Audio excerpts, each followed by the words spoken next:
사랑의 하나님, 우리 아버지, 참으로 감사합니다. 하나님의 한량없는 자비 아래서 허락을 받고 이 시간에 또 참여를 하게 됩니다.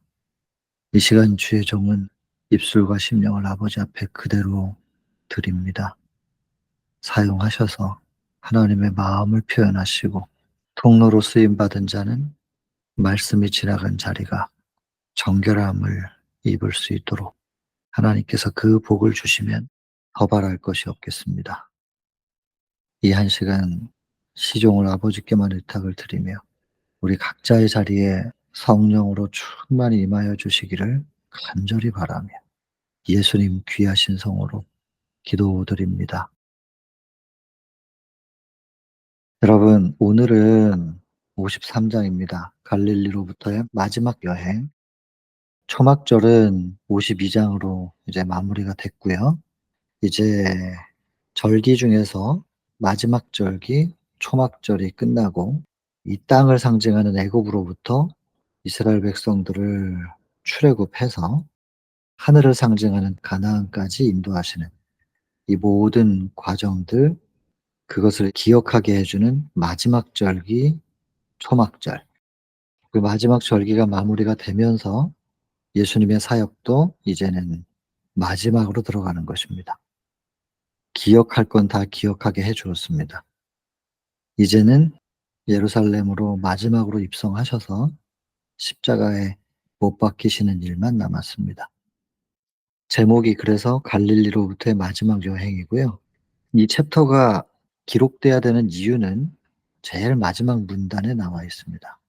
쭉 보시면 이 챕터가 기록돼야 되는 이유는 이 갈릴리로부터의 마지막 여행을 하시면서 예수께서 특별히 주신 가르침, 훗날 제자들이 주의 이름으로 나아가서 비난과 빈곤과 핍박을 당할 때 그리스도께서 마지막 여행에서 하신 명령을 마음 가운데 되새기면서 용기를 얻었다. 여러분, 이 챕터에서 마지막으로 예루살렘으로 가시는 길 가운데 예수께서 가르쳐 주신 그 내용들이 53장을 통하여 기록돼야 되는 이유는 이것 때문입니다. 결국에 제자들이 그들에게 부여된 사명을 가슴에 품고 나아갈 때 비난, 빈곤, 핍박을 당할 테지만 그러나 그들에게 그것이 용기가 되게 하기 위하여. 그렇다면은 오늘날 우리에게 특별히 재림 직전을 살아가는 우리에게도 똑같이 적용이 되겠죠. 어쩌면 더 크게 적용이 될 거예요. 여러분, 이 챕터에서 읽으셨겠지만 그 당시에 성경은 구약밖에 없었으니까 구약 성경 내용을 많이 인용을 하셨겠죠. 그때 구약을 기록한 하나님의 종들이 있었단 말이에요. 하나님께로부터 영감을 받아서 그 구약 성경을 기록한 그 저자들, 그들이 하나님의 영감을 받을 때 깨달음이 분명 있었을 텐데 그들의 그 기록한 저자들이 깨달았던 그 깨달음보다도 더 큰 것을 깨달아요, 제자들이. 예수께서 그 말씀을 풀어 주실 때. 이 제자들이 이때 많은 걸 깨닫지만 그래도 부족한 부분이 있잖아요. 온전히 다 아직도 깨닫지 못하는 부분들. 나중에 사도행적이랑 연결해 보면은 제자들의 깨달음이 아직은 좀 부족했었던 부분이 무엇인지가 나타나는데 제자들조차도 깨닫지 못했던 것을 우리는 지금 깨닫고 있단 말이에요. 그러니까 구약 성경을 기록했던 저자들보다도 예수님의 제자들이 더 큰 것을 더 깊이 있게 깨닫죠. 구약과 신약을 같이 보고 있는 우리들은 제자들보다 더 깊이 있는 내용들을 깨달을 수 있도록 빛이 주어져 있는 상태라는 것입니다. 그렇게 볼 때 여기 보면 제자들이 주의 이름으로 나아가서 비난과 빈곤 핍박을 당할 때에 이 말씀을 기억하면서 용기를 얻었다고 돼 있는데 그렇다면 마지막 시대를 살아가는 우리에게는 얼마나 더 이 말씀들이 우리에게 용기를 주고 이 말씀들에 대한 깨달음이 우리에게 큰 힘이 되겠는가. 이게 예수님의 제자들이 존재했었던 그 시기에서 과거와 그리고 제자들과 그리고 그들에게 미래인 우리의 현실, 이것을 과거, 현재, 미래를 놓고 생각을 해볼 때 그 시간의 연장선에서 생각해 본다면 오늘날 우리에게 주어진 빛이 얼마나 크고 이 빛을 우리가 어떻게 마음속에 간직해야만 마지막 성도의 인내가 여기 있나니라고 하는 헤아릴 수 없는 환란이 분명히 있을 텐데 그때 우리를 버티게 해 주는 힘이 될 것인가? 우리는 그것을 생각하게 되는 것입니다. 그래서 이 챕터가 저희한테 더 의미심장하다. 그렇게 말씀을 좀 드리고요. 그렇다고 여러분들이 지금 이 챕터에서 나오는 내용들을 처음 듣는 내용은 아닙니다. 다 아시는 내용인데 다시 한번 새기는 거죠. 이번 챕터에도 또 우리가 익숙한 단어가 하나 등장하잖아요. 등한히함의 문제. 자꾸 잊어버려서 문제인 거예요. 그래서 모르는 게 아니고 아는 것을 등한히하지 않게 하기 위하여, 잊어버리지 않게 하기 위하여 다시 한번 또 새겨지는 말씀입니다. 이 챕터를 시작할 때 이 챕터의 의미가 뭔지를 먼저 생각해 보고 처음부터 한번 보겠습니다. 그려지는 장면은 단순합니다. 그죠? 갈릴리로부터 예루살렘까지 이제 마지막으로 입성하시는 장면입니다. 이 마지막 여행의 시작부터 예수님의 십자가까지가 그렇게 긴 시간이 아닌데도 불구하고 굉장히 많은 분량을 할애를 해요, 시대 소망에선. 지금 53 장부터 예수님께서 십자가에 못 박히시는 장면이 78 장입니다, 갈바리까지. 그래서 지금 25 챕터를 여기에 할애를 하거든요. 그리고 예수께서 마지막 예루살렘에 인제 도착하셔 가지고 입성하시는 장면이 63 장이에요, 내 왕이 임하나니. 그러면 10 챕터가 길지 않은 그 시간 안에 있는 내용을 상세하게 묘사하고 있다는 거. 그래서 예수님의 사역의 마지막 부분의 내용이 굉장히 상세하게 우리에게 묘사되고 있음을 기억하시면 좋겠습니다. 자, 그러면은 시작을 해 보겠습니다, 내용이. 마지막에 가까워짐에 따라서 일하시는 방법에 변화가 생깁니다. 뭐 여러분도 잘 아시겠지만은 초막절 때만 해도 비밀리에 가셨고 은밀하게 행동하셨어요. 예수께서 군중들의 주목되지 않도록 항상 좀 피하셨고, 여기 보면 주목을 이끌지 않았고 "내 때가 이르지 아니하였다." 하면서 이제 피하시는 장면들이 많이 이제 나타났죠. 우리가 다 확인했던 건데, 그러나 이제 마지막 여행은 그렇지가 않았습니다. 가장 대중적인 방식으로, 또 심지어는 한 번도 그렇게 해본 적이 없었는데 사자를 앞에 보내셔 가지고 주께서 오신다는 것을 알리는, 이렇게 하셨는데 왜 그러셨는가? 그 이유를 알아야 되겠죠. 왜냐하면 이제 큰 희생, 십자가를 치르실 현장으로 나아가고 계셨기 때문에 이 십자가에 관심이 돌려져야만 했기 때문에, 노뱀 쳐다봐야 되는 것처럼 광야에서 쳐다봐야 되기 때문에, 희생 제물 십자가 그리스도에게로 이끌려야만 했기 때문에, 사람들의 시선이 이제 예수님을 바라보도록 십자가로 이끌려져야만 했기 때문에, 그래서 그전에는 그렇게 하신 적이 없었는데 사자를 먼저 보내기도 하고 주께서 가신다는 걸 알리는, 전혀 다른 방식으로 예루살렘으로 들어가고 계십니다. 이유를 분명히 아셔야 됩니다. 그래서 과거나 지금이나 같습니다. 미래에도 같을 것인데 뭐가 같으냐면 구원에도, 우리가 구원받을 수 있는 길은 오직 십자가를 바라봄으로만 이루어집니다. 모세가 광야에서 뱀을 든 것 같이 인자도 들려야 하리니 쳐다보면은 낫는다고 했던 것처럼, 과거에 이 예수님 당시에 역시 십자가를 쳐다봐야만 구원을 받을 수 있는 것이고, 오늘날 우리에게도, 또 앞으로 우리가 만나게 될 내일 속에서도 우리가 구원받을 수 있는 유일한 길은 십자가를 바라봄으로, 그래서 십자가를 바라보게 하기 위하여서 이슈 굉장히 좀 시끄럽게 만드시는 것입니다. 그전과는 달랐어요.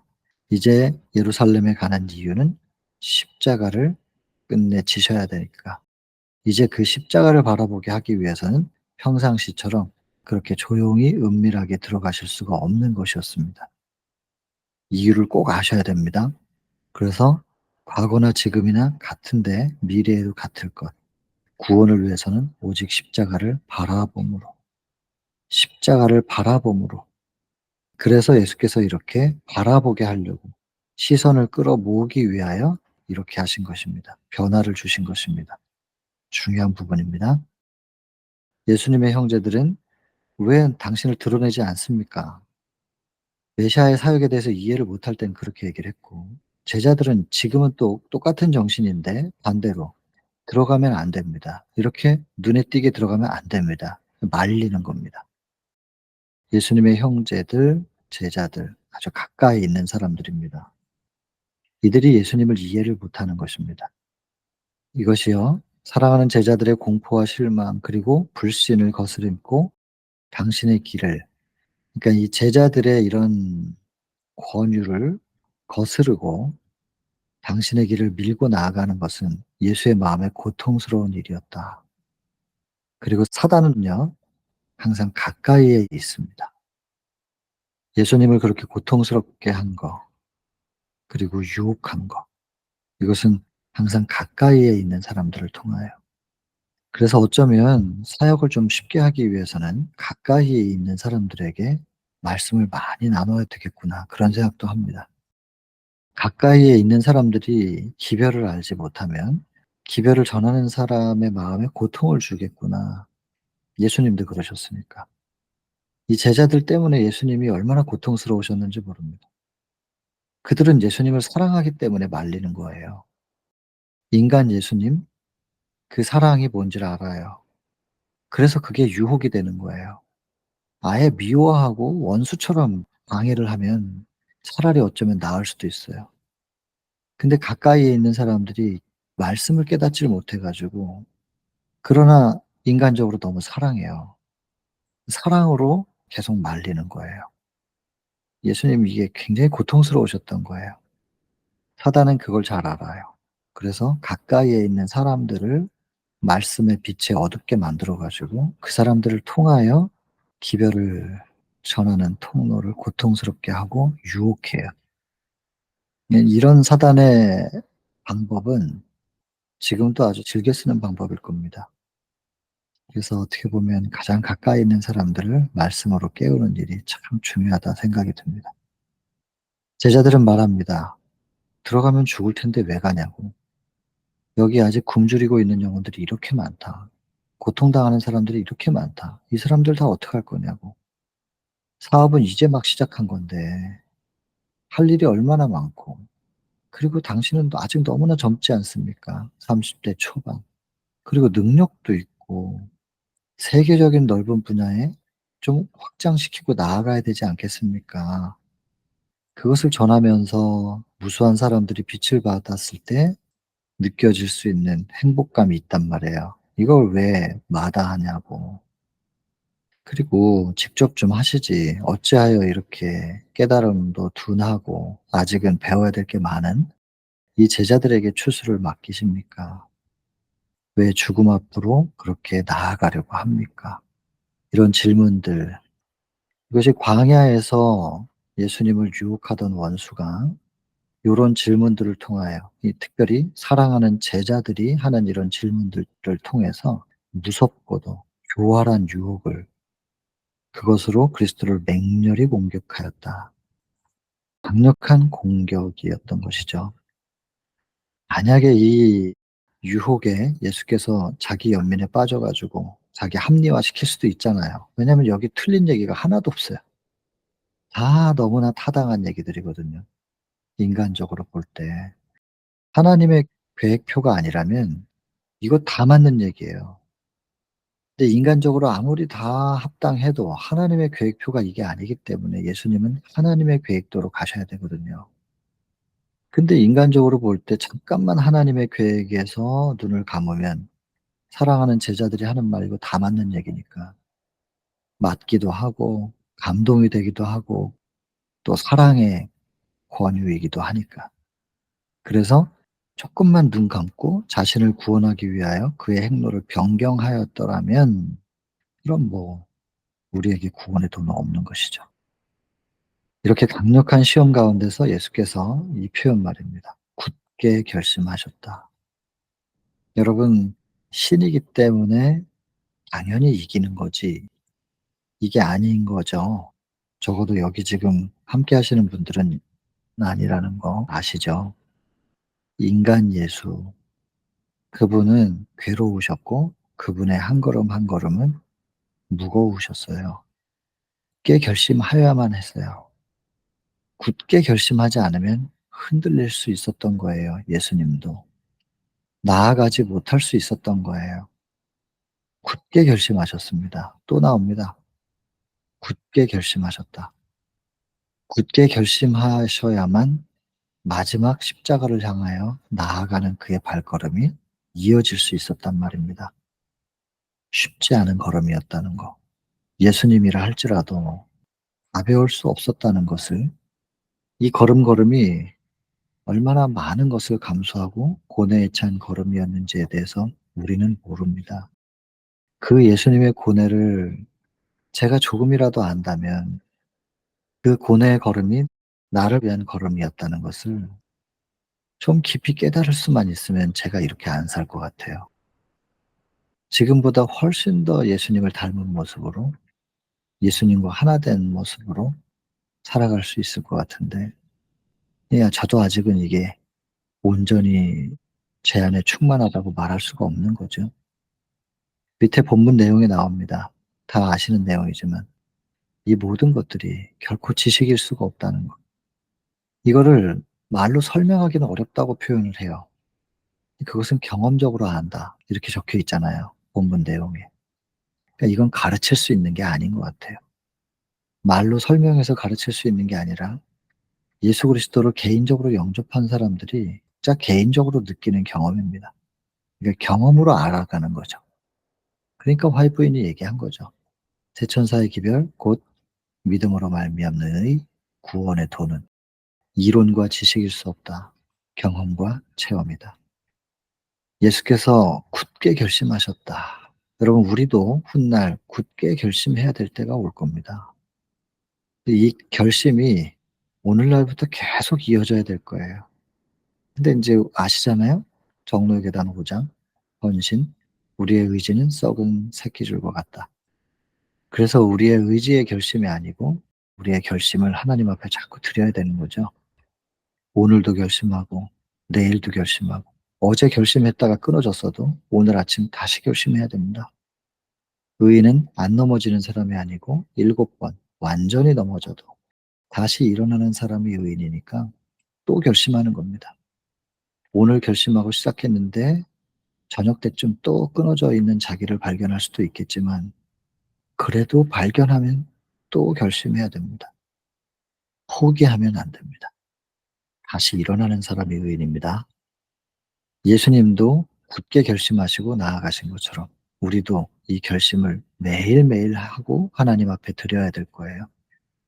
그리고 마지막 끝내 예수님처럼 굳게 결심해야 될 때가 우리에게도 올 거예요. 십자가의 경험을 우리도 해야 되거든요.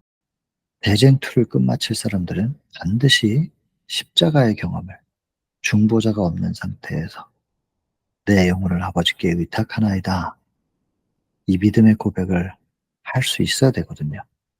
십자가를 향하여 굳게 결심하고 나아가야 될 것입니다. 그렇게 나아가시면서 이제 사마리아를 지나가야 되는 상황이에요. 사마리아의 한 촌을 지나가기 전에 앞서 사자들을 보내서 유숙하고 지나가야 되겠다 했는데 거절당하죠. 왜냐면 사마리아가 목적지가 아니고 예루살렘으로 가는데 지나가려고 하신다는 거, 그것 때문에 인제 사마리아 사람들이 기분이 나빴잖아요. 그래서 거절을 해요. 뭘 거절하는지를 모르는 거예요, 이 사람들이. 가장 큰 선물, 이게 뭔지. 근데 이게 사마리아 사람뿐만 아니라 오늘날 우리에게도 똑같이 적용이 되잖아요. 이게 표현 좀 한번 보세요. 예수께서는 사람들에게 당신을 영접하도록 초청, 영접과 초청, 영접하도록 초청했다. 풍성한 축복을 주실 수 있도록 그들에게 도움을 요청하셨다. 이거 좀 잘 이해되세요, 이게? 예수께서 영접받으시려면 그 사람들 앞에까지 예수님이 직접 가셔야 되는데 초청을 하신대요. 축복을 주실 분이 많은 걸 준비해 가지고 좀 주시려고 하는데 축복을 받을 수 있도록 그들에게 요청을 한대요. "내가 축복을 너희한테 줄 수 있도록 좀 도와줘." 이런 표현들, 이거 뭘까요? 나중에 밑에서 나오지만 여러분들에게도 많이 반복됐던 계시록 3장 20 절, 마음 문을 열어 주는 거. 이 두드리는 소리를 듣고 열어 주면 그게 축복 주실 수 있는 분을 돕는 거예요, 우리가. 금도 없고 흰옷도 없는 사람들에게 서라고 하셔 놓고 그걸 다 미리 준비하셨어요. 그리고 마음 문을 두드리셔요. 열어 주기만 하면 내가 들어가서 이걸 다 너에게 채워 주겠다. 이게 라오디게아 교회에게 주신 권면이잖아요. 그 문 열어 드리는 것은 우리가 해야 되는데, 그것을 뭐라고 표현하시냐면 "내가 너희를 축복할 수 있게 날 좀 도와줘." 축복하시는 분이 사정을 하시는 거예요. "나를 영접하면 너희가 이런 복을 받을 수 있어." 하시면서 문 좀 열어 달라고 호소하시는 거예요. 근데 이걸 못 알아듣고 거절한단 말이에요. 사마리아의 한 촌만 그랬던 것이 아니라 오늘날 우리도 그렇다는 것입니다. 편견과 고집 때문에 축복을 잃어버렸다. 여러분, 우리는 어떤 편견을 가지고 있나요? 잘못 배운 게 있단 말이에요. 그다음에 고집, 자존심, 이런 것들 때문에 잃어버리는 게 너무 많죠. 여러분, 우리 복 받는 우리였으면 좋겠습니다. 정말 축복받는 우리였으면 좋겠고, 그리고 복의 통로가 될 수 있는 우리였으면 좋겠습니다. 무엇 때문에 그들이 과거에 이 복을 놓쳤는가, 우리는 생각해 볼 때 과거에 그들이 복을 잃어버릴 수밖에 없었던 요인들이 우리에게 지금 남아 있나 면밀하게 살피고 빨리빨리 하나님께 드려서 복의 자녀가 될 수 있으면 좋겠습니다. 쉽게 결심하시고 나아가는 첫 발에 사마리아 얘기를 했습니다. 사마리아 사람들. 근데 인제 이 거절당한 것을 보고 야고보하고 요한이 분노합니다. 그리고는 인제 아시는 것처럼 저주하시려고 그러죠. 그랬더니 "우리가 불을 명하여 하늘로 쫓아내려 저희를 멸하라 하기를 원하십니까?" 그랬더니 예수께서 "야, 내 마음을 너희들이 대변해 주니 속이 다 시원하다. 말이라도 위로가 좀 되는 것 같다. 그래도 어떡하겠냐. 지나가지 뭐. 그래서 돌아가자. 거길 지나지 말고 돌아가자. 그래도 나한테는 너희들밖에 없어." 뭐 이렇게 반응을 안 하시고 슬퍼하셔요. 나는 인제 쪼끔 있다가 십자가에서 죽어야 되는데, 시간이 별로 없는데 제자들은 아직도 너무나 멀었단 말이에요. "너희가 무슨 정신으로 그런 말을 하는지를 모르는구나. 인자는 사람의 생명을 멸하러 온 것이 아니고 구하러 왔는데." 무슨 정신, 이거 무슨 정신이에요 이거. 밑에서 나오는데. 사단의 정신이죠, 사단의 정신. 예수님 옆에 있는 제자들이 사단의 정신에 지배당하고 있는 모습을 예수께서 보시면서 슬퍼하십니다. 슬픔의 장기는 예수. 그 예수님을 보고 제자들이 놀래요. 보시면 강요하는 거 있잖아요. 사단과 사단의 정신으로 움직이는 사람들. 이런 사람들이 위를 위하여 열심히로 일한다는 핑계로 다른 사람들을 개종시키기 위해서 고통을 주는 거. 그 서로에게도 상처가 되고 지켜보는 사람들에게는 예수님이라는 분에 대한 이미지가 좋게 인식이 되지 않도록 하는 이런 모든 것들. 그리고 심지어는 고통을 줘요, 고통을. 우리의 사업을 옳게 평가하지 않거나 우리가 지금 하는 일에 대해서 옳게 평가하지 않는 사람들도 있을 수 있고, 우리의 이상에 대해서 반대되게 행동하는 사람들도 있을 수 있는데, 이런 사람들을 해치고 멸하려는 성격, 그런 것보다 더 사단의 정신을 소유하고 있다는 결정적 증거는 있을 수가 없다. 사단의 정신이라는 거예요. 나를 반대하면 무조건 적이다, 이렇게 생각하는 것은 사단의 정신이다. 하나님은 사랑의 강권으로 말미암아 마음에서 우러나오는 복종, 그러니까 헌신이죠. 즉 이 복종이 뭔지가 바로 나오잖아요. 그러니까 여기만 끊어 가지고 "복종해야 된다." 요렇게만 사용하면 안 된다는 거예요. 복종이 무슨 뜻이냐면 자원하는 봉사. 순종도 마찬가지예요, 순종. 적막에단 7 장. 예수 그리스도의 제자 된 증거는 순종이다. 순종이 뭐냐? 그 밑으로 바로 나와요. 사랑의 봉사. 34장 시대의 소망. 멍에를 메고 배우라. 멍에는 율법. 율법은 무엇이냐? 사랑의 봉사. 그냥 바로 밑으로 다 설명이 나오는데 그 밑에 있는 설명은 빼고 복종, 순종, 율법 요런 단어만 딱 사용해 가지고 뿌리면 무겁게 되는 거예요. 행위 중심으로 다 빠지게 돼 있어요. 바로 나옵니다. 복종은 뭐냐? 사랑에 감동받아서 내 마음이 사랑으로 충만하게 되어서 자연스럽게 사랑이 흘러넘쳐서 주변을 적시는, 그건 인제 봉사로 표현되겠죠, 그 사랑은. 이걸 원하시는 거예요, 하나님은. 근데 인제 억지로 강요한단 말이에요, 강요. 이제 강요, 강요. 이거 하나님 뜻 아니라는 거예요. 거절하면 일단 돌아가요. 그렇다고 버리느냐? 다시 제자들 또 보냈잖아요, 70 인들 통해서. 지금 왜 70 인들 강조하시는 거겠어요? 그냥 돌아가면 거절했으면 끝나냐? 아니 "너네들은 구원 못 받겠구나." 그리고 버리는 거냐? 그게 아니라는 얘기잖아요, 지금. 그거 아니라고. 예수께서 어떻게 끝까지 사랑하시고 붙드시는지 얘기하고 계시는 거예요. 계속 나옵니다. 종교적 편협심으로 구주께서 보혈로 사신 자들에게 고통을 주는 거, 이거보다 더 하나님께 불쾌한 일이 없대요. 사랑하라는 거예요. 사랑을 나누라는 거예요.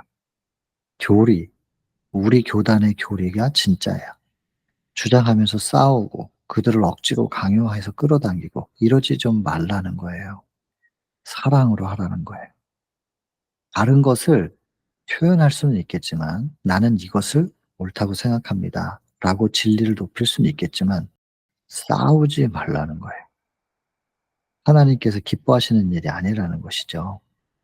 진리가 말씀이고 말씀이 예수님이고 예수님이 하나님의 품성을 증거하기 위해서 오셨기 때문에 참 진리의 빛을 받은 사람들은 분명히 사랑을 할 거예요. 근데 참 진리를 가진 사람들이 자기의 진리, 자기의 기별 여기에 동의하지 않거나 거기에 적대시하는 사람들을 굉장히 신랄하게 비판하면서 욕해요. 이거는 사단의 정신이라고 여기 나와 있잖아요. 사단의 정신이에요. 근데 자기도 모르고 주변에 있는 사람들도 그걸 모르면 계속 그 길로 가요. 누구라도 그 얘기를 해 줘야 돼요. 이렇게 하는 것은 사단의 정신이라고 여기 적혀 있는데요.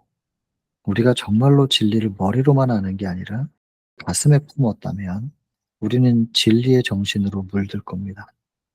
그리고는 어떤 메시지를 전하든 그것이 사랑으로 표현될 터인데 그렇지가 못하네요. 그러면 진리를 머리에 가지고 있는 사람이냐 가슴에 품은 사람이냐 분별할 수 있잖아요.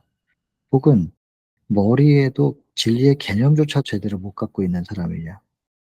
이런 것은 또 기록된 말씀으로 비교해 보면 알아요. 그래서 여러분 분별할 수 있어야 됩니다.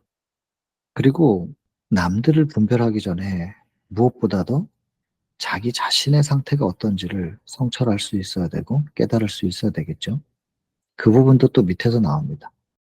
자기에 대한 깨달음이 이루어질 때 내가 얼마나 연약하고 얼마나 무지한 상태인지를 깨달을 때만 성령께서 그 사람 속에서 효과적으로 역사할 수 있다는 거. 70 인들이 능력으로 나가서 좋은 결과가 있으니까 들떠서 얘기하니까 예수님께서 말씀하시잖아요. 그 능력을 소유한 것 때문에 기뻐하지 말고 너희의 이름이 하늘에 기록된 것 때문에 기뻐하라. 그 능력을 소유한 것 때문에 기뻐하면 자만하게 되면서 바로 그냥 떨어진다니까요. 이 내용들이 쭉 다 그렇게 연결됩니다. 나는 지금 어떠한 상태인가? 내 안에 진리의 지식이 있는가? 진리가 증거하는 사랑으로 내 마음이 충만하게 채워져 있는가? 자신을 판단하는 잣대가 될 것입니다. 특별히 예수님께서 이 베레아 지방에서 시간들을 보내실 때 이 베레아 사람들은 사도행전에도 나오지만 17장 11절 데살로니가 사람들보다 신사적이다 하면서 날마다 말씀을 상고했다고 돼 있단 말이에요. 그 베레아 사람들한테 사도 바울이 가서 성경을 가르쳐도 사도 바울 같은 분이 가르쳐 줘도 그냥 넙죽 받기만 하는 게 아니라 감사한 마음으로 받지만 이것이 그러한가 하고 말씀을 늘 상고했다고 돼 있는데 성경에서 그러한 베레아 사람들의 그 태도를 칭찬한단 말이에요. 근데 이 예수님 당시에도 이 베레아 사람들의 영감은 좀 특별했던 것 같아요. 여기서 이제 초창기에 가르치셨던 문제를 반복해서 가르치셨는데 여기서 이제 70 인들을 세워 가지고 내보내죠. 우리가 인제 37 장에서 봤잖아요. 둘씩 둘씩 파송했을 때 그때 늘 예수님의 주변에는 인제 12 제자들이 있었던 건데 인제 12 제자들이 실습하러 간 사이에 다른 제자들이 예수님과 더 가깝게 교제할 수 있는 시간이 있었고 그 특권이라고 여기 적혀 있죠. 그리고 개인적으로 또 교훈을 받을 수 있는 그런 기회가 있었던 건데 그런 제자들입니다.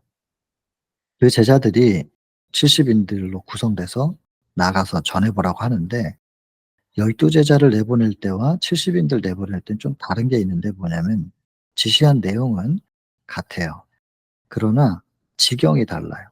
이방이나 사마리아에 들어가지 말라고 12 제자들에게는 명령을 주셨는데 70 인에게는 그것이 인제 주어지지 않았어요. 그래서 지경을 정해 주지 않고 나가도록 그렇게 하셨습니다.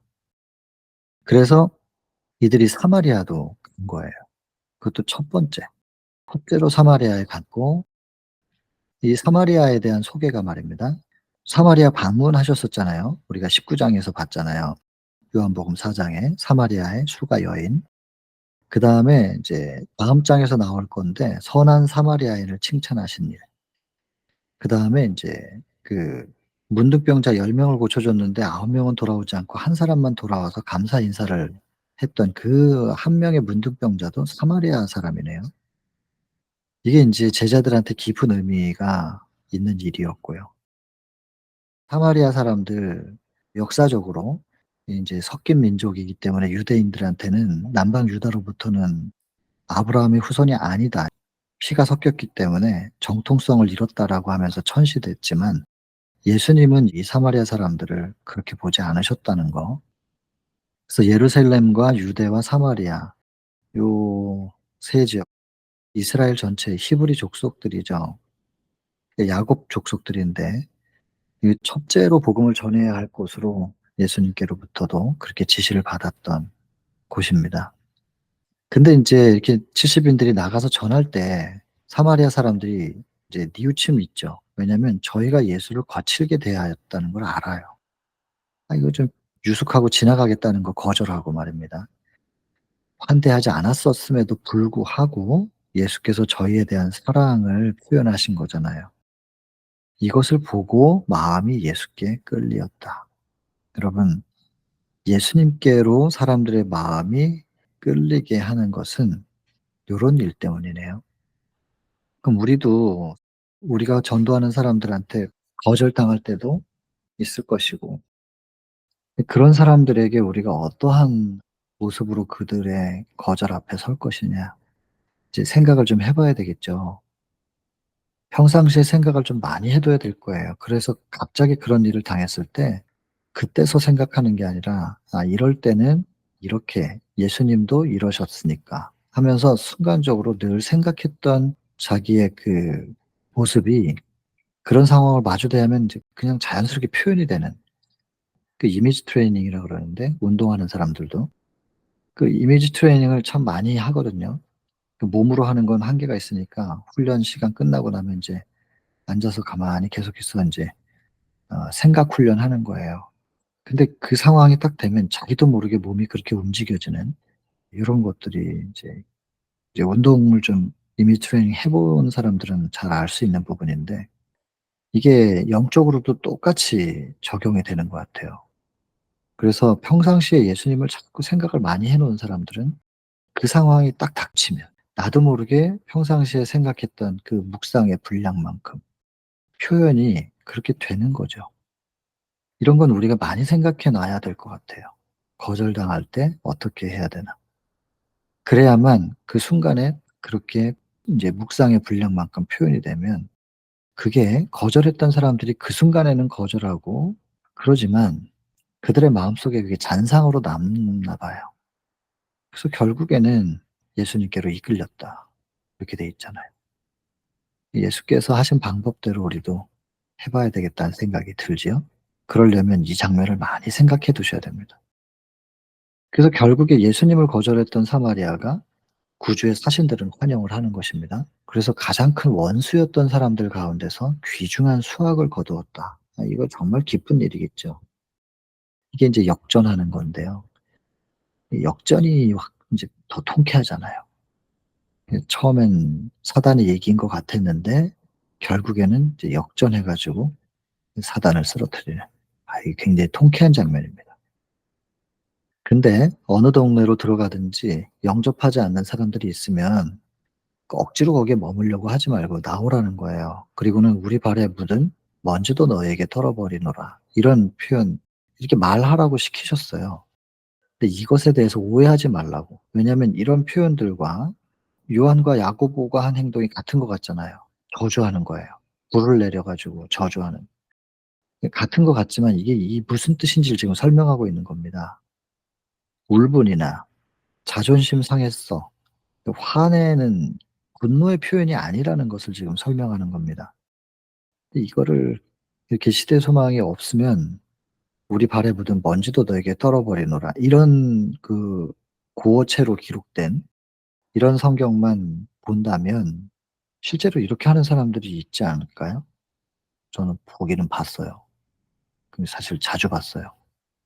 자기 말 안 받아들이면 이렇게 저주해요. 이런 표현을 저주하는 표현이라고 생각하나 봐요. 그래 가지고 저주하면서 인제 돌아서는. 그러면 지나가는 스님들이 웃는 거예요. 뭐 맨날 사랑은 얘기를 하면서 저 사랑이 하나도 없는데 뭘.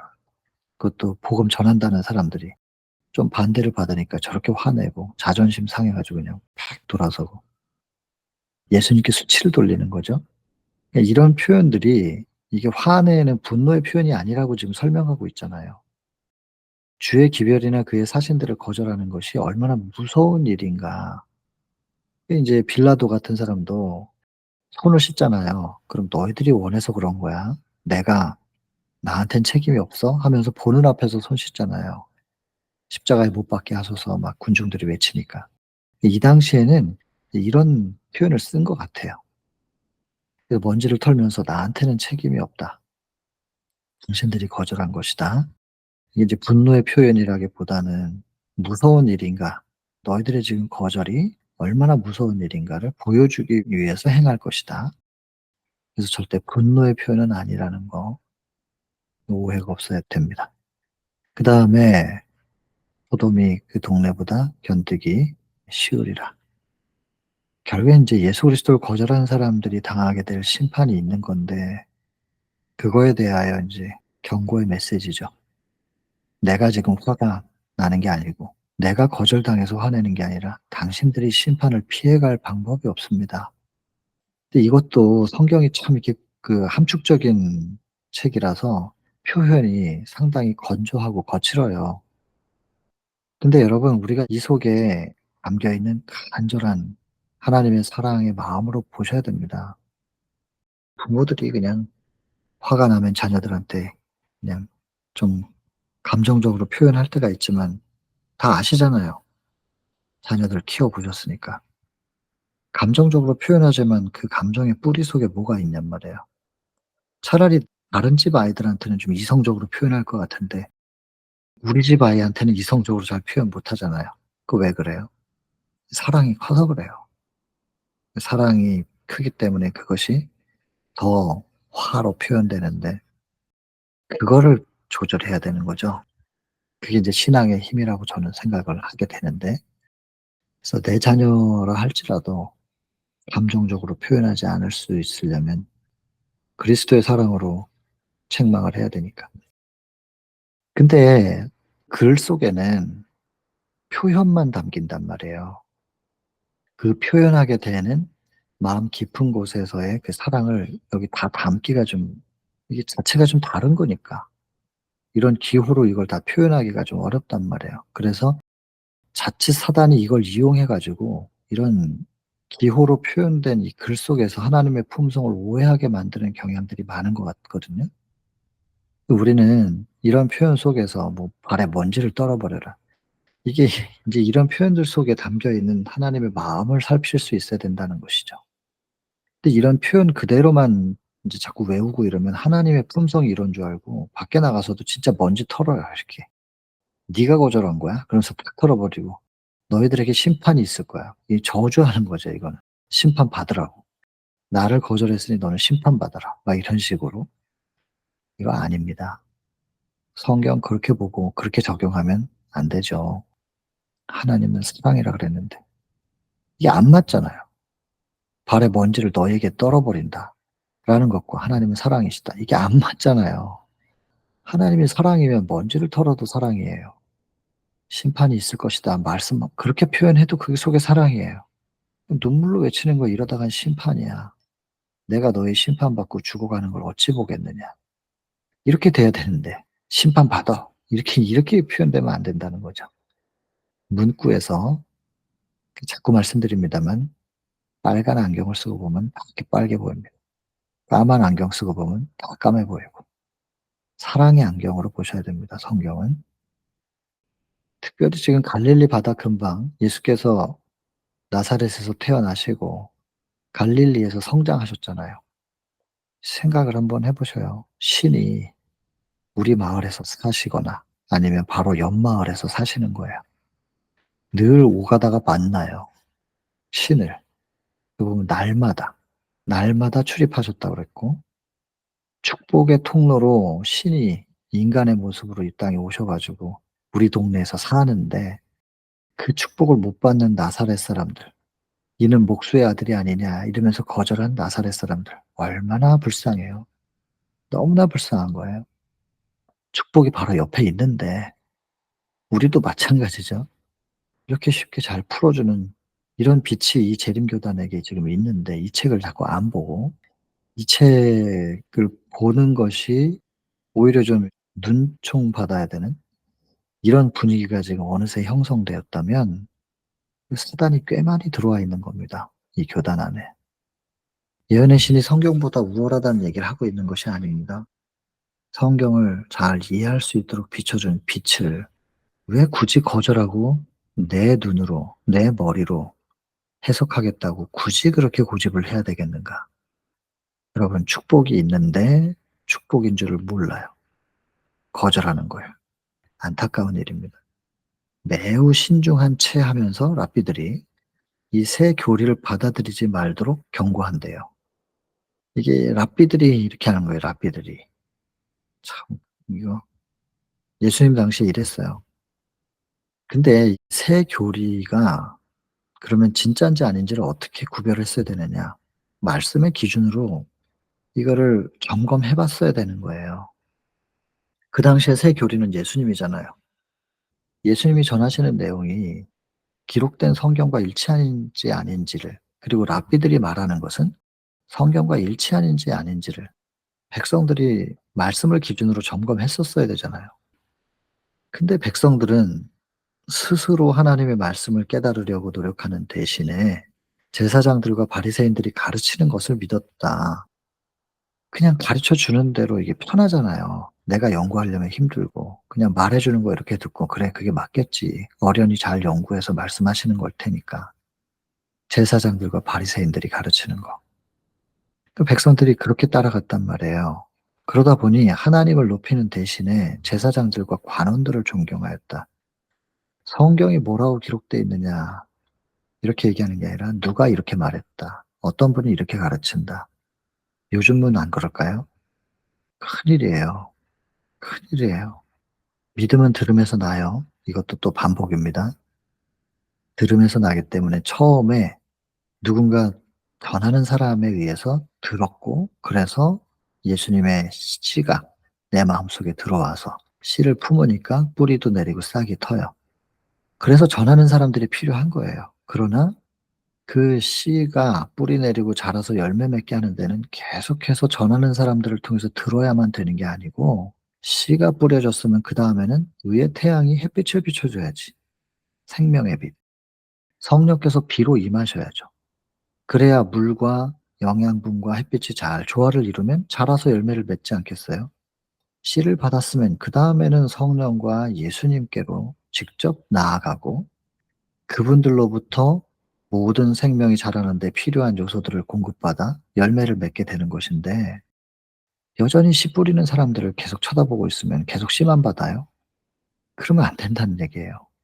그리고 뿌리는 사람들도 복음을 확장시키라고 역할, 사명을 받았지 그럼 계속 전해야 될 일인 거예요. 들어서 믿음을 갖게 될 사람들을 향하여 계속 나누고 전해야 될 일이죠. 근데 내 말씀의 씨를 받은 사람들이 계속 나만 쳐다보게 되기를 바라고 내 설교를 듣게 되기를 바라는 마음으로 자꾸 자기 앞에다 끌어다 모으면 자기가 예수입니까? 그들이 전부 말씀 앞으로 가야 예수님을 만날 텐데 자꾸 내 앞에 모이라고 하면 어떻게 되냔 말이에요. 그러니까 하나님을 높이는 대신에 자꾸 사람 높인다 이 말이에요. 백성들이 스스로 하나님의 말씀을 깨달으려고 노력하는 대신에 제사장들과 바리새인들이 가르치는 것을 믿었다. 우리 거울이죠, 거울. 이 거울 앞에 각자들을 비춰 봐야 합니다. 유전을 지키느라고 진리를 거역한다.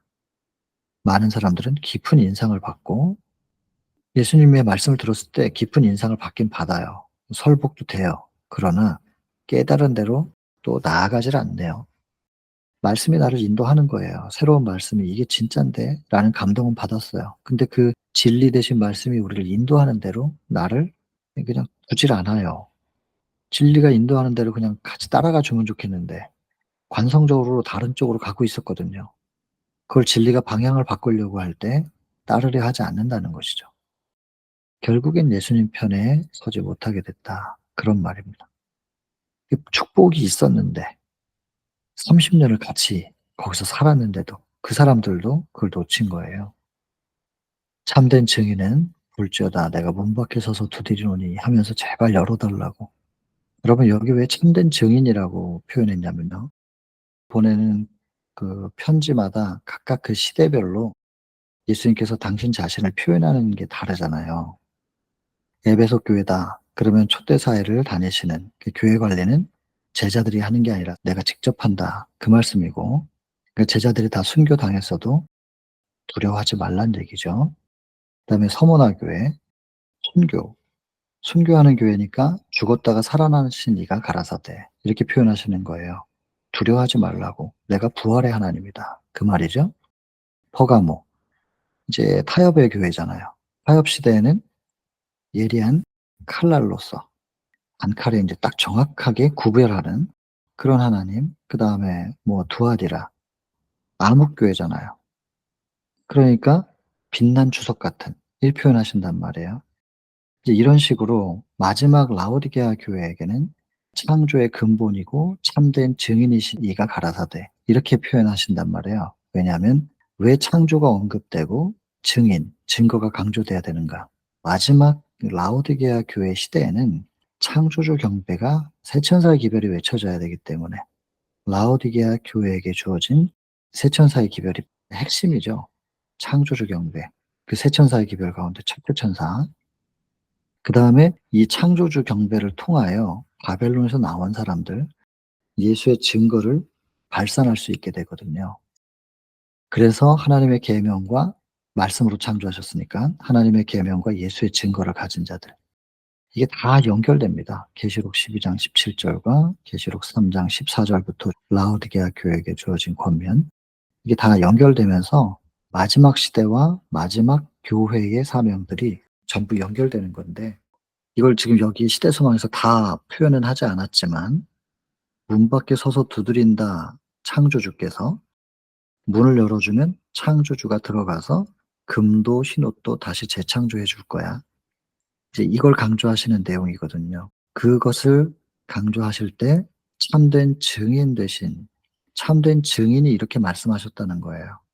"재창조하여서 내가 하나님을 증거했던 것처럼 나를 영접해 주면 나를 영접해 준 너희들 속에 참된 증거가 이루어지게 해 주시겠다."는 그 표현이란 말이죠. 이게 굉장히 함축적으로 이렇게 표현되어 있는데 이 속에 왜 여기서 굳이 참된 증인이라고 표현할 수밖에 없었던 건가? 이거를 마음대로 해석하면 안 되고 그 뒤에 나오는 성경절과 다 이렇게 연결시켜 보면 라오디게아 교회에게 주어진 권면 거기에 담겨 있는 메시지와 이 참된 증인이라고 표현하신 이유가 왜인지가 딱 연결이 됩니다. 요 부분은 좀 그렇게 한번 좀 생각해 보고 지나가겠습니다. 우리가 예수의 증거를 가진 자가 되는 것은 절대로 우리의 힘으로 되는 일이 아니니까요. 두드리고 계시는 분에게 문을 열어 드리면 우리가 증거할 수 있는 것들을 다 준비하고 계셔요, 그분이. 재료들을 준비하고 계신 분이 그대로 우리 안에 들어오시는 거예요. 그분으로 우리가 충만케 되면 그분의 임재의 빛이 우리 안에서 발산이 돼요. 임재의 향기가 막을 수가 없어요. 그거는 넘쳐 그냥 흐르는 거예요. 자연스럽게 우리는 하나님의 계명, 하나님의 말씀을 우리가 영접하고 꼭 붙잡았더니, 다시 말하면 지키니 그 말이에요. 하나님의 계명을 지켜 예수의 증거를 가진 자, 예수께서 증거하신 것들, 말씀, 예언, 그리고 끝낸 하나님의 품성인 사랑, 예수께서 증거하신 모든 것들을 우리도 증거할 수 있게 해 주시는 거예요. 그분이 그렇게 해 주시는 거죠. 그러려면 그분의 두드림에 반응해서 열어 드려야 될 거 아니겠습니까? 근데 그게 계속해서 그분의 호소가 무시당하고 있다는 것입니다. 오늘 안 열어 드려요. 오늘 무시당했다면 성령의 가마는 내일은 오늘처럼 강력하지 못할 것이다. 자꾸자꾸 거절하고, 거절하고, 거절하면 우리가 모르는 건 아닌데 말입니다. 여기 등한히 해서. 여러분, 인생이 짧다는 거 지나온 시간들 돌아보면 다들 동의하실 겁니다. 그리고 내세의 위대한 영원, 우리 다 알고 있는 거란 말이에요. 근데 문제는 뭐냐면 잊어버리는 거죠. 마치 오늘이 영원할 것처럼 욕심내고 싸운단 말이에요. 다 무슨 의미가 있냐고요. 곧 다 죽을 텐데. 이 세상 금방 다 마무리될 텐데. 여러분, 잊어버리는 게 문제예요. 이 땅이 영원하지 않을 건데 우리가 다 아는데 자꾸 잊어버리고 마치 오늘이 계속 있을 것처럼, 이거 잊어버리는 무감각, 여기에 빠지게 된다는 것입니다. 그리고는 오늘 내 마음을 두드리는 성령의 음성을 자꾸 무시하게 되는 거예요. 내일 할게요. 내일 할게요. 우리가 정죄받게 되는 것은 오류 가운데 빠져 있다는 사실 때문이 아니고 등한히 한 것 때문에. 70인들이요, 초자연적인 능력 받고 나갔어요. 이런 일들이 벌어진 거예요. 신나 갖고 얘기하니까 예수께서 "나도 봤다. 사단이 하늘로부터 번개처럼 떨어지는 거." 이거는 과거 얘기거든요. 그 과거와 현재와 미래를 다 보시는 거예요. 여기 보면은 루스벨을 보셨다. 하늘에서 쫓겨난 루스벨, 그리고 당신께서 짊어지셔야 될 십자가의 길 내다보시고 끝내는 다 이루었다 하고 마지막 숨이 끊어지게 될 것도, 그다음 마지막 큰 최후의 날도 내다보시는 겁니다. 그러나 이 모든 것들을 내다보신 그분께서는 승리하셨거든요. 이거 참 중요해요. 이제부터는 그리스도를 따르는 자들이 사단을 어떻게 봐야 되냐면 정복당한 원수로서 바라볼 것이다. 싸워야 될 대상이 아니라 사단은 이미 졌다. 이미 사단은 정복당한 원수다. 이렇게 바라보래요. 내가 지금 싸워야 될 대상인데 참 능력 있는 사단 힘들겠는데, 이렇게 생각하는 게 아니고 이미 승패는 난 거다. 이렇게 승리, 예수께서 십자가에서 이루신 그 승리를 우리의 것으로 받아들이기를 원하신다는 거예요. 이런 게 우리의 것이 되려면 우리가 방패가 있어야 되잖아요. 성령의 권능은 죄를 참여하는 모든 영혼의 방패이다. 성령의 권능이 임하시면 이게 우리한테 방패가 될 텐데 조건이 있어요. 참회하는 모든 영혼에. 우리가 진짜 회개하는가?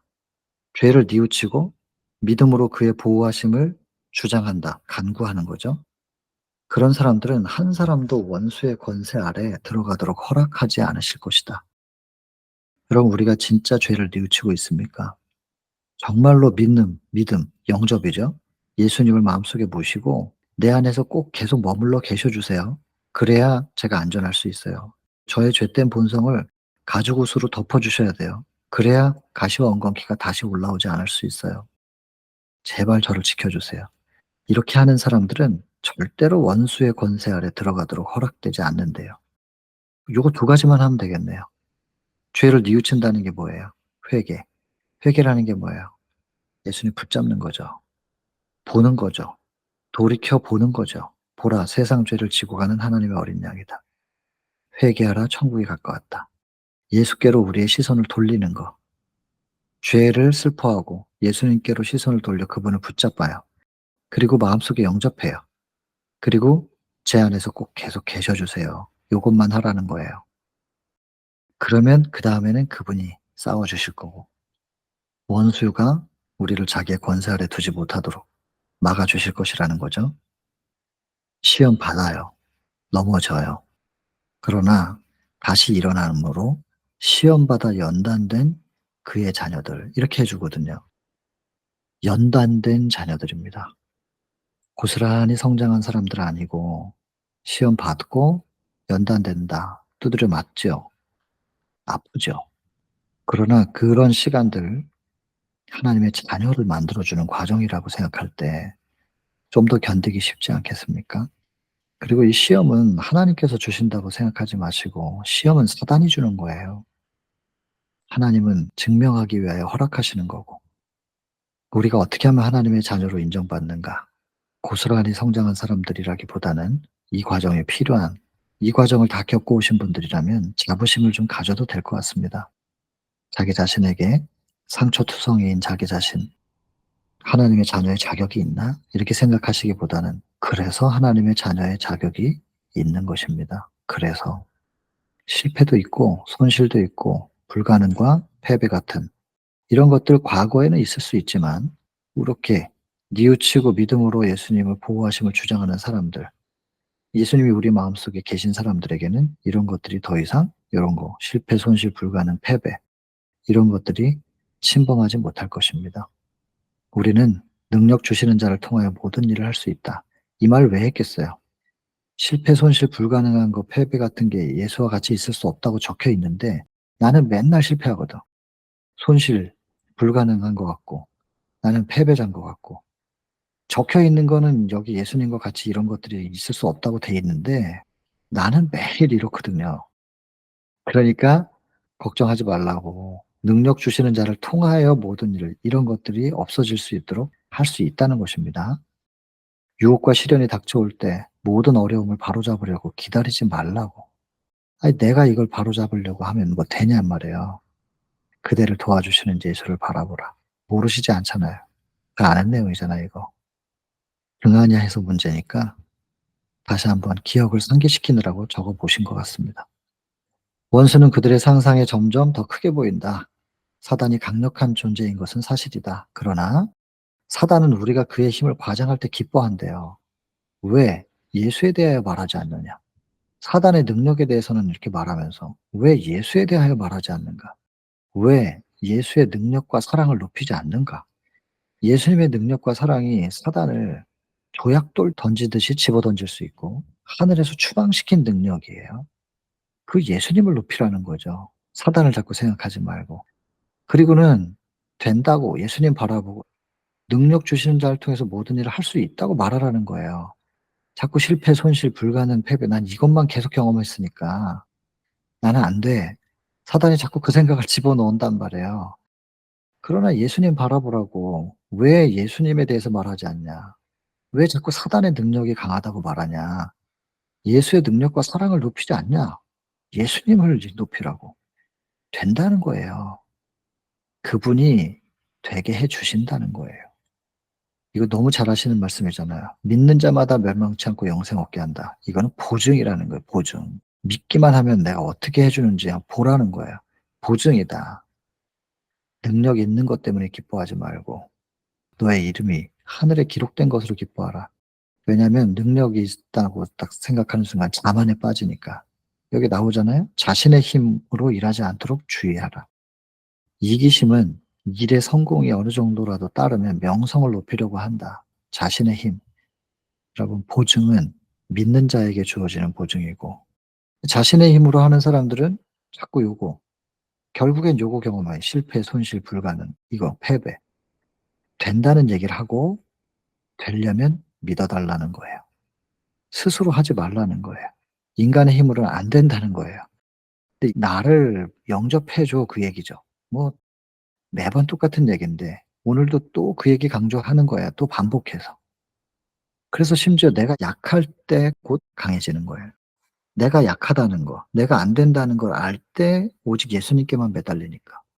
"오라 나는 공고한 사람이로다. 이 사망의 몸에서 누가 나를 건져낼까." 하는 순간 예수 그리스도로 인해서 하나님께 감사합니다. 이렇게 된단 말이에요. 로마서 7장 24 절과 25 절. 가장 절망스러운 상황. '이 사망의 몸에서 누가 날 건져내지? 난 도저히 안 되는 거네.' 하는 순간 예수님을 붙잡으면서 하나님께 감사한다. 이렇게 바뀐다니까요. 약할 때 강해지는 거예요. 연약함을 깨달을 때 우리는 타고나지 않은 어떤 능력에 의지하는 것을 배운다. 진짜 믿음을 배우는 거죠.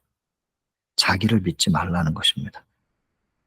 그리스도의 용서하시는 사랑을 느끼는 것만큼 행동의 동기를 그처럼 깊게 하는 것은 없다. 용서받을 수 있다는 것, 기회가 있다는 것을, 그 사랑을 느낀다면 우리는 할 수 있다는 거예요. 어떤 행동을 하게 돼요. 예수님이 붙잡는. 예수 그리스도의 사랑, 용서하시는 사랑을 믿으라는 것입니다. 이것만 붙잡고 있으면 어떠한 상태에서든지 간에 지금 막 숨이 끊어질 것 같은 그 상황 속에서라도 지금이라도 내가 지나온 시간들을 후회하고 또 더 나아가서 회개하고 '주의 이름 불러도 되는 건가요?' 그 행동을 하게 한다고요. 그리스도의 사랑에 매달려서.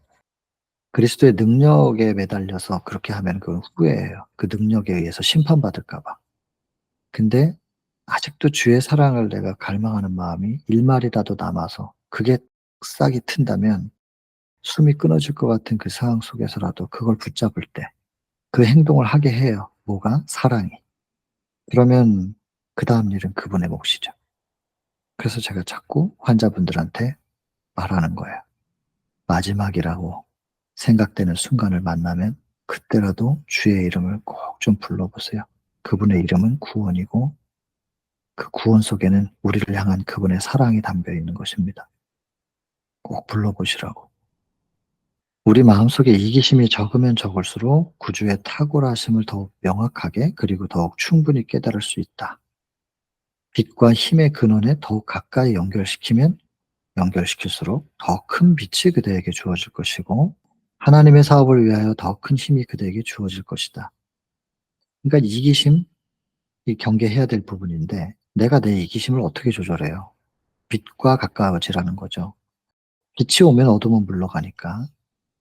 그러면 빛과 점점 더 가까이 갈수록 더 큰 힘이 주어질 것이고 그대가 하나님과 하나가 되고 그리스도와 하나가 되며 온 하늘 가족과 하나가 됨을 기뻐하라. 결국에 뭐 여러 문장이 좀 길었지만 무슨 얘기하고 있는 거예요? 빛을 받아들이라는 얘기예요. 빛을 영접하면 어둠은 밀려갑니다. 이기심이라는 어둠 밀려갑니다. 빛으로 점점 충만해질수록 하나님과 하나가 되는 것입니다. 그건 천국이죠. 마음의 천국. 그러니까 이거 문장이 이렇게 길지만 빛 요거 한 얘기하고 있는 거예요. 빛을 받아들여라. 70인들에 대하여 묘사할 때 여기저기 거절도 당하고 그러지만 그들에 대해서 묘사할 때 이렇게 말합니다. 이 문장이 너무 강하게 저를 이끌어요. 군중들이 그들을 둘러싸고 있었지만 사람들이 많아요. 그 사람들이 뭐 긍정적으로 바라봐 주는 사람도 있겠지만 비난하는 사람들도 있겠지요. 그들은 사람들 속에 둘러싸여 있지만 차단된 곳에 하나님과 함께 있는 것처럼 보였다. 모든 사람이 나한테 돌을 던지는데 스데반은 하나님과 함께 있는 거예요. 이게 얼마나 큰 힘이 되는 문장인지 모르겠어요. 어떤 상황에서든지 간에 다 차단돼 있어요. 그 사람들은 하나님으로부터 보호받고 있는 이 보호망 바깥에 있는 거예요, 군중들은. 나는 그들로부터 차단돼서 하나님의 보호 아래에 딱 있는 것입니다. 믿어야 될 거예요. 우리도 '난 지금 하나님 품 안에 있어. 누가 나한테 뭐라고 어떻게 공격을 해도 나는 지금 하나님 품 안에 있다.' 이거를 믿어야 될 겁니다. 예수께서는 지혜롭고 슬기 있는 자들에게는 이 숨기시고 어린아이 같은 사람들에게 이런 것들을 드러내신 것을 참 기뻐하셨다고 되어 있습니다. 뭐 하나님께서 숨기신 건 아니고 자기가 지혜롭다고 생각하니까 새로운 게 들어올 자리가 없죠. 자기 것으로 꽉 차 있으니까. 그래서 그들이 받아들이지 않은 건데 성경에는 이런 식으로 표현돼 있어요. 이런 표현도 오해하시면 안 되죠. 그다음에 세상에서 자랑하는 모든 지혜 가진 사람들, 그리스도의 품성 이해할 수 없어요. 심지어 제자들까지도 잘 완전히 이해는 못했어요. 그러나 이 차츰이라는 단어, 차츰 제자들이 저희 자신을 성령의 감화에 조금씩 조금씩 더 굴복시키는 거예요. 굴복은 다시 표현하면 드리는 거예요. 조금씩 조금씩 그분께 드릴 때 성령께서 조금씩 조금씩 우리의 마음속에 더 많이 자리하실 수 있게 되면 심령의 계몽이 일어나는데, 계몽, 깨달음이 있는 것입니다. 그 깨달음 중에 여기 바로 이어서 나오는 말이, 제자들은 전능하신 하나님이 인성을 입으시고 저희 가운데 계시는 것을 깨달았다. 예수님이 신이었구나. 하나님이셨구나. 동시에 사람이셨구나. 신이 사람이 되어서 우리 곁에 계시는구나. 그게 무슨 사랑인지를 조금씩 조금씩 더 깨달아 안다는 거죠. 신성에 대한 이야기, 인성에 대한 개념, 그리고 신성과 인성을 교리로만 따지지 않고 신성이 인성 속에 계시는 사랑에 대하여 깨닫는 것입니다. 여러분, 신성과 인성을 자꾸 교리로 따지는 게 아니라 그 속에서 하나님이 왜 사람이 되셨는지에 대한 그 사랑을 깨달으면, 그래서 철저하게 우리와 같은 인간으로서 신의 능력을 버리고 오셔 가지고 믿음으로써 하나님의 능력을 받아서 사단과 싸워 승리하시는 모습을, 우리보다 훨씬 힘들어요. 힘이 없어서 얻어맞는 거하고 힘이 있는데 맞아주는 게 더 힘들잖아요. 왜 그렇게 하셨냔 말이에요. 우리에게 모본을 보여주시려고. 너희도 믿으면, 나처럼 믿으면 이렇게 될 수 있어. 이걸 보여주시려고 믿음의 모본으로 우리의 구원을 위하여 기꺼이 신이 인간이 되는 수치를 감당하시고, 무엇을 감수하시고 인간이 오셨는지 그 사랑을 생각해야 되는데 자꾸 신성과 인성을 가지고 교리로 싸운단 말이에요. 내가 맞니 네가 맞니 그러면서. 성육신 속에는 사랑입니다. 엄청난 사랑인데 우리가 이 땅에서 헤아릴 수가 없을 것입니다. 그 사랑은. 신성이 인성 속에 성육신 하신 것. 이걸 사랑으로 봐야 되는데 자꾸 따진단 말이에요. 가슴 아프실 거예요, 예수님께서. 예수께서는 이 지식을 슬기롭고 총명한 자들은 소유하지 못했지만 보잘것없는 사람들에게 계시하신 것에 대해서 기뻐했고, 그것을 깨우치심을 받은 사람들이 이제 천국의 분위기 가운데로 들어갔다. 제자들은 선지자들이 기록한 영적 진리를 기록자 자신들보다, 선지자들보다 더 분명히 깨달았대잖아요. 그럼 우리는 지금 제자들보다 더 많이 깨닫고 있는데 더 많은 빛이 주어져 있는 상태니까 얼마나 복이에요. 구약 성경을 읽었을 때 그들은 서기관과 바리새인들의 교리나 이미 죽은 현인들의 어록처럼 대하지 않고 하나님의 새로운 계시로 대했대요. 여러분, 오늘날 그럼 이거는 우리가 지금 읽고 있는 이 내용들, 이게 다 뭐냐면 우리에게 주시는 계시로 보셔야 됩니다. 계시로. 철저하게 오늘날 우리에게 주시는 계시로 이걸 보셔야 되는 거죠.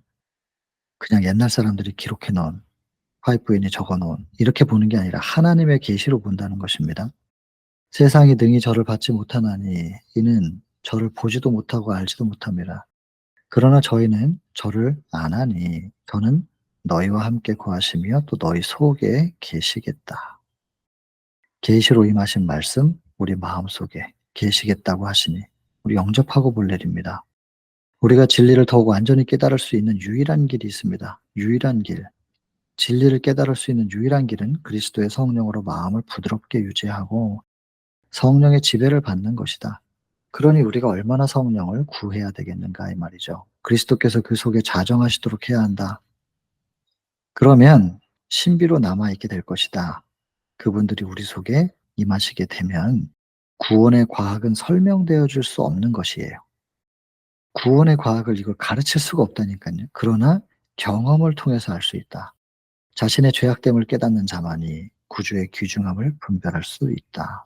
그래서 정로의 계단 1장, 인류를 향한 하나님의 사랑이고 그 사랑 앞에 비춰진 죄인이 이제 '내가 죄인이구나.'라는 걸 깨닫고 '죄로부터 내가 스스로 벗어날 수가 없는 거구나. 그래서 죄인에게 필요한 그리스도시구나.'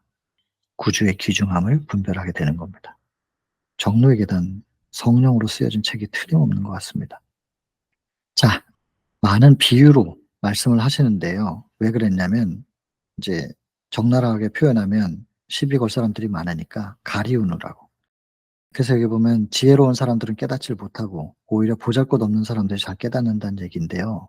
이게 하나님께서 이렇게 살짝 가리셨어요. 그래서 지혜롭다고 하는 사람들이 이게 무슨 말인지를 몰라요. 알아도 뭔 말인지 의미를 알긴 알아도 시비를 못 걸어. 근거가 없으니까. 그렇게 만드신 거예요. 그래서 열매 맺지 않는 무화과 나무 요거 내용 아시죠? 잎은 무성한데 열매가 없어요. 이거 이스라엘의 모습 그래서 말라 버렸잖아요. 겉보기에는 생명이 충만한 것 같은데 열매가 없는. 오늘날 우리에게 거울처럼 잘 보셔야 됩니다. 큰 잔치 예복 없이 들어가는 거예요. 이거 뭘 비유하고 있는 건가? 이 품성 얘기예요. 여기 열매는 뭐예요? 열매 역시 품성이에요. 뭐 얘기하는지 겉으로 보이는 거하고 하나님께서 바라시는 바가 무엇인가? 열매 품성. 근데 그 품성은 우리가 맺을 수 없는 거라 입혀 주셔야 돼. 그 품성을 그리스도께서 우리에게 입혀 주시는 거예요. 예복 있어야 되잖아요. 회개 않는 민족에 이르게 될 운명을 예언했다.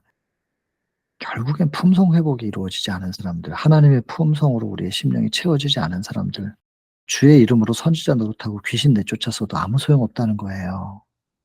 아무리 기별을 잘 전하고 많은 사람들을 동원할 수 있는 영향력이 있다 할지라도 그 기별자의 심령 속에서 그리스도의 열매, 예복, 품성이 준비되어 있지 않으면 아무 소용없다는 거예요.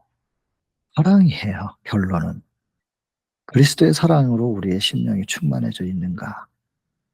말씀을 평생 따르고 전하고 신앙생활을 모태교인으로 태어나서 평생을 했어도 이게 품성이 안 만들어져 있으면은요. 사랑이 없으면은 아무 소용이 없다는 얘기예요. 하나도 그 내 잔치를 맛보지 못할 것이다. 근데요, 여러분 이거 열매, 예복 이거 입으려면 어떻게 해야 되냐면요. 성가시게 구는 과부와 친구가 한밤중에 빵을 달라고 계속 두드리네요. 구하라 찾으라 두드리라. 하물며 하나님께서 밤낮 부르짖는 자들을 택하신 자들의 원한을 풀어주지 않겠느냐. 여러분 구하라 찾으라 두드리라 뭘 구하는 거예요 이거. 성령 구해야 되잖아요. 한밤중에 계속 달라 그러는 거예요. 안 주겠냐 이 말이에요.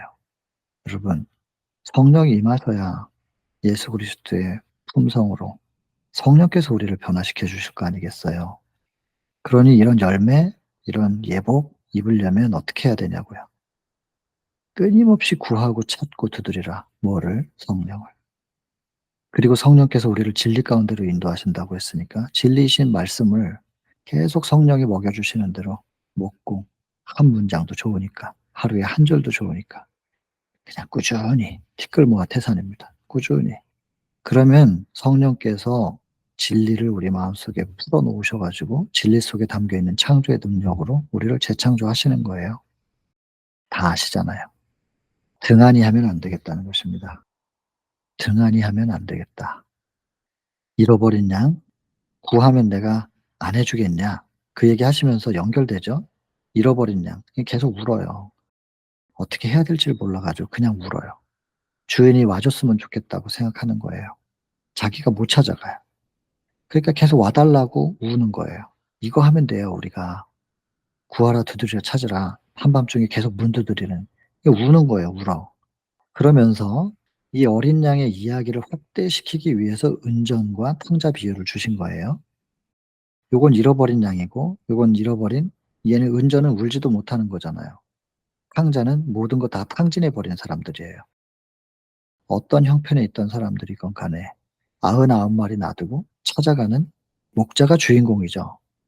잃어버린 양이 주인공이 아니고 탕자를 받아들이는 아버지가 주인공이고 내 아들은 죽었다가 살아났으면 내가 잃었다가 다시 얻었도다.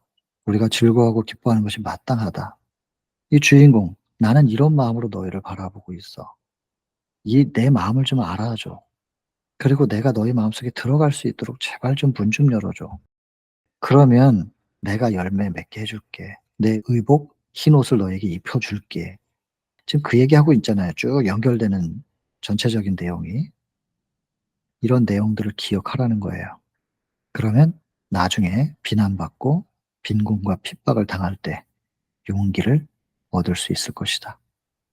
적은 무리여 무서워하지 말라. 너희 아버지께서 그 나라를 너희에게 주시기를 기뻐하시느니라. 너희 소유를 팔아 구제하여 낡아지지 아니하는 주머니를 만들어라.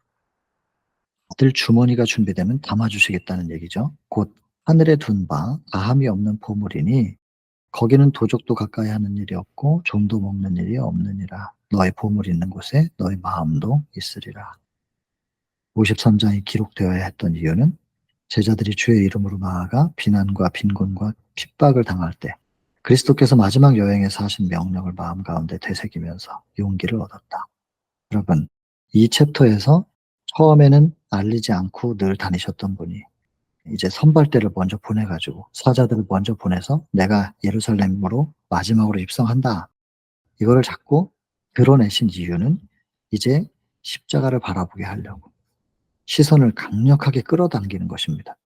그러면서 예루살렘으로 가는 마지막 발걸음이 시작이 되고 그 걸음 속에서 사마리아에 사자를 보냈다가 거절당했지만 그들을 사랑하시는 예수님, 거절하는 자들을 향하여 분노하는 것은 사단의 정신, 그러면서 강요하는 것은 다 사단의 정신이다. 하나님이 불쾌히 여기신다. 괴롭히지 마라. 사랑으로 강권하는 것이다. 하면서 쭉 설명하시는 거예요. 그리고 어떠한 핍박과 이런 것들이 있을지라도 어떻게 우리가 이것을 견뎌낼 수 있을 것인가? 전부 다 오직 하나 성령 구하고 성령께서 인도하시는 대로 진리를 마음속에 품고 있으면 그 안에서 사단 크게 생각하지 말라. 능력이 있는 건 사실이지만 예수님의 능력과 사랑을 우리는 더 높이고 더 바라봐야 된다. 그분이 승리하신다. 그러니 싸워야 될 대상이 아니라 이미 정복당한 자다, 사단은. 나의 승리가 너희의 승리이다. 그러면서 그것을 믿으라는 것이죠. 승리를 계속 유지하기 위해서는 계속 성령을 구하라. 구하라. 그러면 안 주겠느냐. 여러분들 다 아시는 내용인데 다시 한번 반복하면서 이렇게 간단하니까 복잡한 거 아니니까 이것만 기억하고 등한히 하지 말고 지켜내면 구할 거 구하고 붙잡을 거 붙잡고 이것만 하면 돼. 용기를 얻는 것입니다. 53장은 비난과 빈곤과 핍박을 당할 때 이 가운데 있는 사람들에게 용기를 주시기 위하여 기록된 말씀이네요. 오늘날 이 말씀을 통해서 꼭 용기 내시고 70인들이 그랬던 것처럼 많은 사람들 속에 둘러싸여 있지만 철저하게 보호받는, 차단된 그 속에서 하나님과 함께 있는 오늘날 우리도 그렇게 하나님의 보호 아래 있다는 것을 믿고 용기를 내시게 되기를 바랍니다. 오늘 이렇게 마치겠습니다. 개인 기도하고 마치겠습니다.